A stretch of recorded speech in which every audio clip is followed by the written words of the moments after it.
السلام علیکم دوستوں کیا آپ یاجوج و ماجوج کے بارے میں کچھ دلچسپ اور عجیب جاننا چاہتے ہیں جن کا تذکرہ قرآن مجید میں بھی آیا ہے، جن کو حضرت ذوالقرنین نے ایک دیوار کے پیچھے قید کر دیا ہوا ہے، لیکن وہ نکلیں گے کیسے اور کب؟ جانیے ان کے متعلق کچھ دلچسپ اور عجیب۔ یاجوج و ماجوج حضرت نوح علیہ السلام کے تیسرے بیٹے یافس کی اولاد میں سے ہیں۔ یہ انسانی نسل کے دو بڑے وحشی قبیلے گزر چکے ہیں جو اپنے ارد گرد رہنے والوں پر بہت زیادہ ظلم اور زیادتیاں کرتے تھے اور انسانی بستیاں تخت و تاراج کر دیتے تھے۔ قرآن مجید کی آیات، تورات کے مطالب اور تاریخی شواہد سے معلوم ہوتا ہے کہ یہ لوگ شمال مشرقی ایشیا میں زندگی بسر کرتے تھے اور اپنے وحشیانہ حملوں کے نتیجے میں ایشیا کے جنوبی اور مغربی علاقوں میں مصیبت برپا کرتے تھے۔ بعض تاریخ دانوں نے ان کے رہائشی علاقے کو ماسکو اور توبلسک کے آس پاس بتلایا ہے، اور بعض کا خیال ہے کہ یاجوج و ماجوج کے شہر تبت اور چین سے بحر منجمد شمالی تک اور مغرب میں ترکستان تک پھیلے ہوئے تھے۔ حضرت ذوالقرنین کے زمانے میں یاجوج و ماجوج کے حملے وبال جان بن گئے تھے۔ ان کی روک تھام کے لیے ذوالقرنین نے پہاڑوں کے مابین اونچی اور مضبوط دیوار تعمیر فرمائی۔ ذوالقرنین اور صد ذوالقرنین کا ذکر قرآن کریم کی سورہ الکہف میں موجود ہے۔ جس ذوالقرنین کا قرآن میں ذکر ہے، تاریخی طور پر وہ کون شخص ہے؟ تاریخ کی مشہور شخصیات میں یہ داستان کس پر منطبق ہوتی ہے؟ اس سلسلے میں مفسرین کے درمیان اختلاف ہے۔ تاریخ کی کتابوں کے مطالعے کے بعد لوگوں نے ذوالقرنین کی شخصیت اور صد ذوالقرنین سے متعلق مختلف اندازے لگائے ہیں۔ بہت سے قدیم علماء اور مفکر اسکندر اعظم کو ہی ذوالقرنین مانتے ہیں، مگر بعض اس کا انکار کر کے یہ دلیل پیش کرتے ہیں کہ ذوالقرنین دراصل حضرت سلیمان علیہ السلام کا خطاب تھا۔ جدید زمانے کے کچھ مفسر اور مفکر ذوالقرنین کو قدیم ایرانی بادشاہ سائرس دا گریٹ کورش اعظم کا دوسرا نام قرار دیتے ہیں، اور یہ نسبتاً زیادہ قرین قیاس ہے، مگر بہرحال ابھی تک یقین کے ساتھ کسی شخصیت کو اس کا مصداق نہیں ٹھہرایا جا سکتا۔ ذوالقرنین کی بابت قرآن نے صراحت کی ہے کہ وہ ایسا حکمران تھا جس کو اللہ نے اسباب و وسائل کی فراوانی سے نوازا تھا۔ وہ مشرقی اور مغربی ممالک کو فتح کرتا ہوا ایک ایسے پہاڑی درے پر پہنچا جس کی دوسری طرف یاجوج و ماجوج تھے۔ قرآن کریم کی سورہ کہف میں بحوالہ یاجوج و ماجوج ذوالقرنین کے حالات بیان کرتے ہوئے فرمایا گیا ہے، جب وہ اپنی شمالی مہم کے دوران پہاڑوں کے درمیان پہنچا تو وہاں اسے ایسی قوم ملی جس کی زبان ناقابل فہم تھی، تاہم جب ترجمان کے ذریعے گفتگو ہوئی تو انہوں نے عرض کیا کہ یاجوج و ماجوج اس سرزمین پر فساد پھیلاتے ہیں، لہٰذا ہمارے اور ان کے درمیان ایک دیوار تعمیر کر دی جائے۔ چنانچہ پھر یہ تفصیل ہے کس طرح ذوالقرنین نے اس قوم کو یاجوج و ماجوج کی یلغار سے بچانے کے لیے دیوار بنائی، اور جو دیوار بنائی گئی وہ کوئی خیالی اور مانوی نہیں بلکہ حقیقی ہے، جو کہ لوہے اور پگھلے ہوئے تانبے سے بنائی گئی تھی، جس سے وقتی طور پر یاجوج و ماجوج کا فتنہ دب گیا۔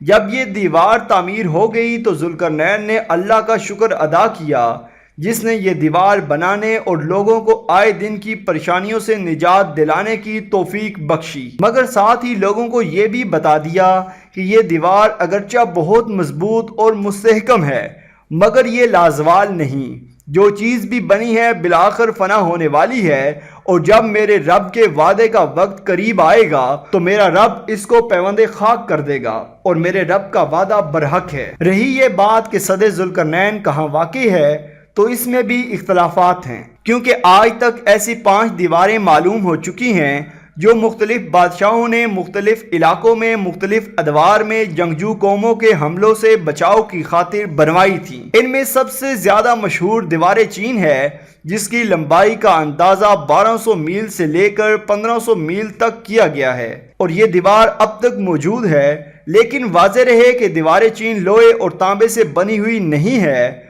اور نہ کسی چھوٹے کوہستانی درے میں ہے، وہ ایک عام مسالے سے بنی ہوئی دیوار ہے، اور بعض کا اصرار ہے کہ یہ وہ دیوار ہے جو یمن میں ہے۔ یہ ٹھیک ہے کہ دیوار معاب ایک کوہستانی درے میں بنائی گئی ہے، لیکن وہ سیلاب کو روکنے اور پانی ذخیرہ کرنے کے مقصد سے بنائی گئی ہے۔ ویسے بھی وہ لوہے اور تانبے سے بنی ہوئی نہیں ہے، جبکہ علماء و محققین کی گواہی کے مطابق سرزمین قفقاز میں دریائے خضر اور دریائے سیاہ کے درمیان پہاڑوں کا ایک سلسلہ ہے جو ایک دیوار کی طرح شمال اور جنوب کو ایک دوسرے سے الگ کرتا ہے۔ اس میں ایک دیوار کی طرح کا درہ بھی موجود ہے جو مشہور درہ داریال ہے۔ یہاں اب تک ایک قدیم تاریخی لوہے کی دیوار نظر آتی ہے۔ اسی بنا پر بہت سے لوگوں کا نظریہ یہ ہے کہ دیوار ذوالقرنین یہی ہے، اگرچہ سد ذوالقرنین بڑی مضبوط بنائی گئی ہے جس کے اوپر چڑھ کر یا اس میں سوراخ کر کے یاجوج و ماجوج کا ادھر آنا ممکن نہیں،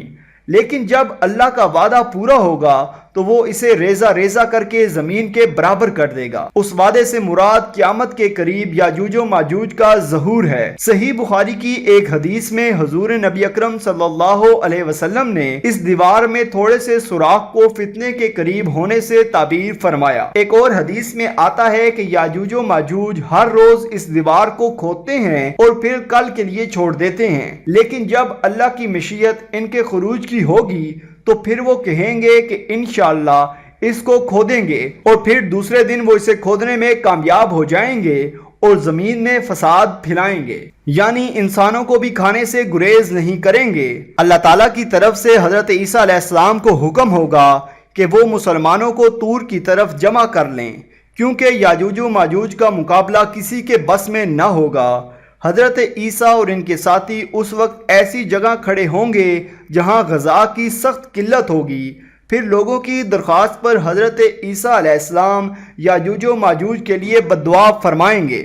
بس اللہ تعالیٰ ان کی گردنوں اور کانوں میں کیڑا پیدا کریں گے جو بعد میں پھوڑا بن جائے گا، جس کے پھٹنے سے یہ ہلاک ہونا شروع ہو جائیں گے، سب کے سب مر جائیں گے۔ ان کی لاشوں سے ایک بلشت زمین بھی خالی نہ ہوگی اور ہر طرف ان کی لاشوں کی گندگی اور بو پھیل جائے گی۔ پھر عیسیٰ ابن مریم دعا کریں گے تو اللہ جل شانہ اونٹ کی گردن کے برابر پرندے بھیجیں گے جو ان کی لاشوں کو اٹھا کر جانے کہاں پھینک دیں گے۔ پھر ایک بارش ہوگی جس سے کل زمین صاف و شفاف ہو جائے گی اور ہر طرف ہریالی اور خوشحالی ہو جائے گی۔ صحیح مسلم میں نواس بن سمان کی روایت میں ہے کہ یاجوج ماجوج کا ظہور حضرت عیسیٰ علیہ السلام کے نزول کے بعد ان کی موجودگی میں ہوگا، جس سے ان مفسرین کی تردید ہو جاتی ہے جو کہتے ہیں کہ تاتاریوں کا مسلمانوں پر حملہ یا منگول ترک جن میں سے چنگیز بھی تھا یا روسی اور چینی قومیں یہی یاجوج و ماجوج ہیں جن کا ظہور ہو چکا ہے، یا مغربی قومیں ان کا مصداق ہیں کہ پوری دنیا میں ان کا غلبہ اور تسلط ہے۔ یہ سب باتیں غلط ہیں، کیونکہ یاجوج و ماجوج کے غلبے سے سیاسی غلبہ مراد نہیں ہے، بلکہ قتل و غارت گیری، شر، فساد کا وہ عارضی غلبہ ہے جس کا مقابلہ کرنے کی طاقت مسلمانوں میں نہیں ہوگی، تاہم پھر وبائی مرض سے یہ سب کے سب لقمہ اجل بن جائیں گے۔